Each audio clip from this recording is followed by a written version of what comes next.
Welcome to Cut the Crop, keeping you in the know about everything you grow. Researchers, growers and other interesting folk delivering insights and information on topics ranging from agronomy to profitability. Brought to you by the Foundation for Arable Research. Hello and welcome. My name is Alison Stewart and I'm your host of this episode of Cut the Crop.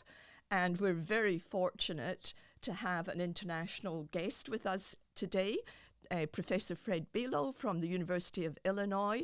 And Fred is in New Zealand at the moment as the international speaker in what was supposed to be FAR's Showcase Field event, which of course the weather decided otherwise and we ended up having to do it online. But we're very fortunate to have Fred in New Zealand. He is, I would say, the absolute recognised world expert of everything maize. And so it's fantastic to have him in New Zealand, even under these difficult sort of weather conditions. So welcome, Fred. Thank you for coming all this way to New Zealand. Well, Alison, I'm pleased to be here. And every maize grower knows the weather is the most important factor impacting maize yield. So it's somewhat fitting that I come right before a cyclone. Absolutely. And actually, that's a very nice segue into sort of what we're going to talk about today. So this is the first of two podcasts. And today we're really going to talk about, I suppose, the maize trends in the US that you think that growers in New Zealand, maize growers in New Zealand, should really know about and should be thinking about. So my first question to you is, what are the two things that growers have got to get right to give them the best possible yield? So I think the two things that have the biggest impact on maize yield is the plant population. How many plants growers plant? I mean, we know it's plants that intercept light, it's plants that make biomass and cobs. And so plant population is probably the number one factor. Number two, and this is related to plant population, is making sure those plants have enough mineral nutrition. And that comes down to better fertilizer placement. It's fairly simple. What you're trying to do is feed a higher population of plants. So let's talk about a little bit of the specifics of that from your experience in the US. You know, what plant populations have you been looking at, and what have you found is the best way, the best placement for fertilizers? And remember that your main focus is on, maize grain, whereas the bulk of our growers are growing for silage. So if you can just sort of translate some of your commentary into what it would mean for a silage grower, that would be really good. Yeah, that's a very important distinction between maize grown for grain and maize grown for silage. When maize is grown for silage, the idea is to intercept light as rapidly as possible.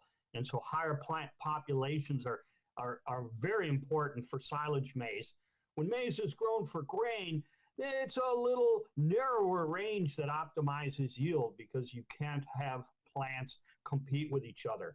One thing I have learned from my brief time in New Zealand is you're blessed with different climate than we have in the US. You have cooler temperatures at night, and this allows you to have higher plant populations than we could grow in the US. My guess is, from looking at what I've seen, is silage growers can be somewhere higher than 100,000 plants per hectare, maybe even higher if they properly manage the fertility of those plants.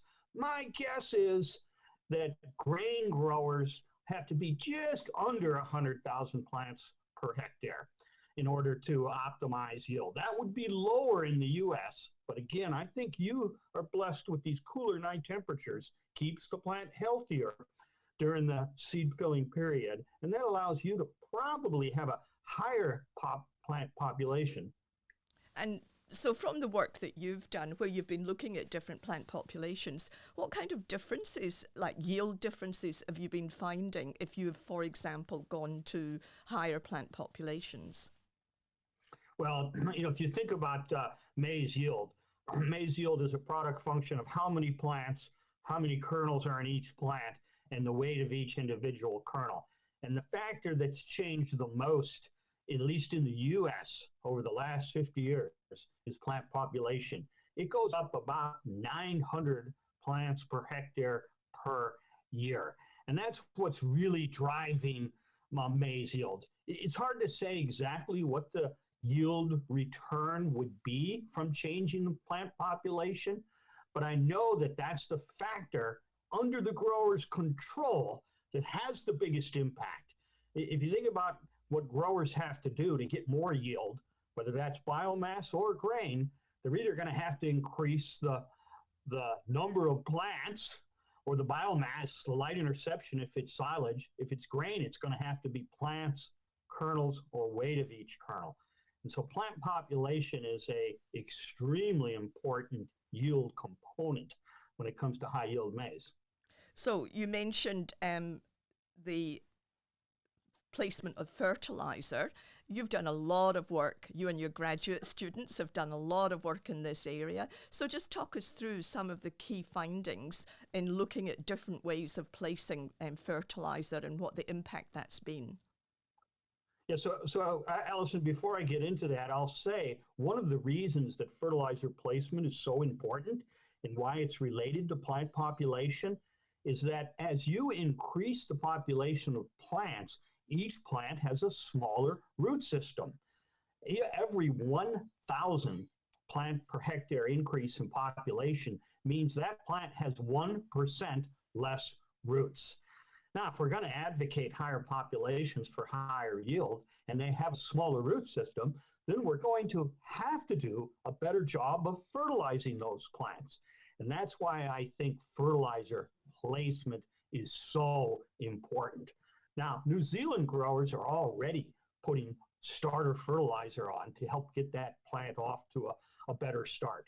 That is an example of fertilizer placement. What I think another key example is, and this is something that strip-till growers could readily do, is to band that fertilizer right directly under the crop row, somewhere between 10 and 15 centimeters deep. We've seen that this makes a huge impact on the early growth, the emergence, the early growth, and it really sets a higher yield potential. From the same amount of fertilizer, the increases on the order of a ton, this is grain, or better, are clearly possible. You could also do a better job of placing side dress fertilizer applications. We have a technique in the US called a Y-drop that lays the fertilizer, the side dress fertilizer, right along the row. And then that really helps it become more readily available to the growing crop. So there's planter place fertilizer, banded under the row. You can even do a better job of placing side dress nitrogen. And of course, when you're talking about the Y banding, that's liquid fertilizer. That's not granules or anything like that. So liquid fertilizer is the preferred formulation? It is. In the US, we do a lot of liquid fertilizer for nitrogen, but the concept still exists for dry fertilizer. We're starting to develop and look at a concept that we call dry drop. And this involves a granule dry fertilizer, side dress, that we also put along the crop row. You know the architecture of the maize plant is such that that plant acts like a funnel. So it'll take precipitation and funnel it down the plant, concentrate it right at the base of the plant. And this really helps to incorporate fertilizers into the soil, and they're right where the root is. So I think in the future, it doesn't make sense to fertilize all of the soil when a lot of the soil doesn't have a root. And if we're concerned about improving the efficiency of fertilizer use, as well as reducing the negative environmental impacts, placing it where it's more likely to be absorbed by the plant makes a lot of sense. Yeah, absolutely. So, I mean, there are two really important things that you've talked about. I presume the other thing that's under the grower's control is selection of the right hybrid. And it would be interesting for you to just talk about that and then maybe segue into talking about some of the new types of cultivars coming through and what the smart maize is. Yes. So hybrid selection is the most important decision growers make every year. And I'm sure that's whether it's a silage hybrid or a grain hybrid. And I don't think growers realize the genetic potential that exists in today's hybrids. The plant breeding industry, they use marker assisted selection, and the genetic potential of today's hybrid is extremely high, as indicated by what some of the record maize yields are. So growers need to look at data, and then they need to think about what's the newest hybrid and try some of the new hybrids. Now, obviously, the traits that make a better silage hybrid are probably different than the traits that make a good grain hybrid. But this is a key decision that growers have to make. Now, we do have a new innovation in the U.S. that short-statured corn. They call it a smart corn system. Now, if you think about grass plants, they've all been shortened. Wheat, rice, they've all gone through this dwarfing stage. And so maize is one of the last crops to go through a dwarfing. I know growers now have the perception that a big plant gives a big yield, and that's partly true, but that big plant is susceptible to wind damage. I've seen some frightening pictures coming out of the North Island where the maize crop has been impacted by the cyclone. And this is what shorter statured maize hybrids can do. They give that plant an environmental resilience and help it tolerate wind damage. The other thing that we've discovered with the smart maize system, the short statured plants, is what they do is they compress the growth of the stalk internodes right below the ear. That's what makes them shorter. But by not putting energy into growing those stalk internodes, that energy at the exact right time goes to the leaf and the ear and the root. And it gives those plants a very serious physiological advantage. And then finally, if the plant is shorter, this allows us to get over the plant with in-season machinery without damaging it to be able to make some of these side dress applications. So I think this is going to be maybe not so much for the silage growers, but for the grain growers, it's going to really help them have environmental resilience, benefit the yield potential, and allow them to manage the crop easier. So, how far away is that innovation? I mean, is that something that the US maize corn growers are going to have available in the next couple of years? They are. So I believe it's already being marketed and used in Mexico, and the U.S. growers will have opportunity. Select growers will have opportunity to look at it in limited amounts. But I expect in the next 3, 4 to 5 years they'll have the choice of short stature versus tall maize. Obviously, it remains to be seen the adoption, but growers like to try new things. And when they try a new technology and it works, I think you're going to see a large shift, at least in the grain production, to short-statured maize hybrids. Yeah. Now, this is a topic close to my heart. So, I mean, there's a lot of hype around, what biological products can deliver in crop production. What's happening in the sort of the US maize space with, biological products, whether they're biostimulants, biofertilizers, or biological nitrogen fixers? I'm guessing that's where a lot of the innovation, comes from. So have you been involved in any of that work? Yes, we have, and that space has exploded in the U.S. And it kind of, there's a lot of science that still needs to go into it. What we have attempted to do is put some order to the confusion by being able to categorize these products into their different types. In other words, what do they do? And does the grower need that done? Some of these products are actually living microorganisms. And you know, living microorganisms have to be kept alive if they're going to be effective. This includes things like mycorrhizal fungi. They've been around for a long time. They extend the root system of the plant. These include bacteria that can solubilize inorganic phosphorus reserves, which are in the soil. They secrete organic acids, and that helps to solubilize phosphorus bacteria. In the US, they include mixtures of microorganisms that can help us manage residue. Things like cover crop residue, maize residue, residue from double crops, from straw. And then I think one of the areas I'm most excited about are the nitrogen-fixing bacteria. You know, legumes already benefit. We benefit from legumes and their ability to take nitrogen out of the atmosphere and then use part of that for themselves. But there's some new technologies that they don't bring nodules like they have in legumes to maize crops, but there are technologies now where those bacteria can live on the root exudates of the maize plant and then fix nitrogen and supply that plant with some of its N. And I think this represents another source of N. If you think about the maize plant, it gets its nitrogen from fertilizer in the soil. And what if we could get some of the nitrogen from the atmosphere? That would maybe allow us to use or rely less on fertilizer N. But if we can get the N from the air, well, there's no carbon footprint.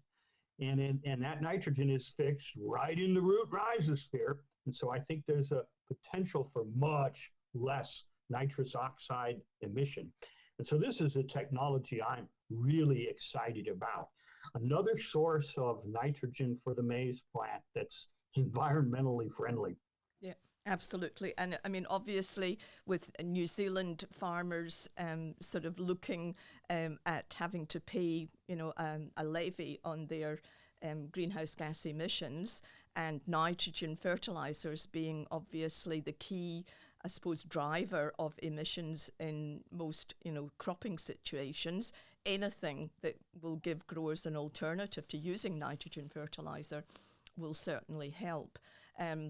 Many of the products that are available overseas, we would love to be able to have them, sort of brought into New Zealand. But obviously, some of them are genetically modified, and we don't have the option of bringing those in. But there are other products that are not GM products, and so we're going to be proactively looking at those and seeing what options either we have to develop similar products ourselves in New Zealand, or to be able to bring those overseas products in. And FARA's got a big program of work looking at that. So we're very interested to see the kind of benefits that those products bring, elsewhere in the world. So it'll be good to keep in contact, Fred, and find out how some of those products are working in a maize environment. Yeah, so what I think is some of these products are the first generation, if you will.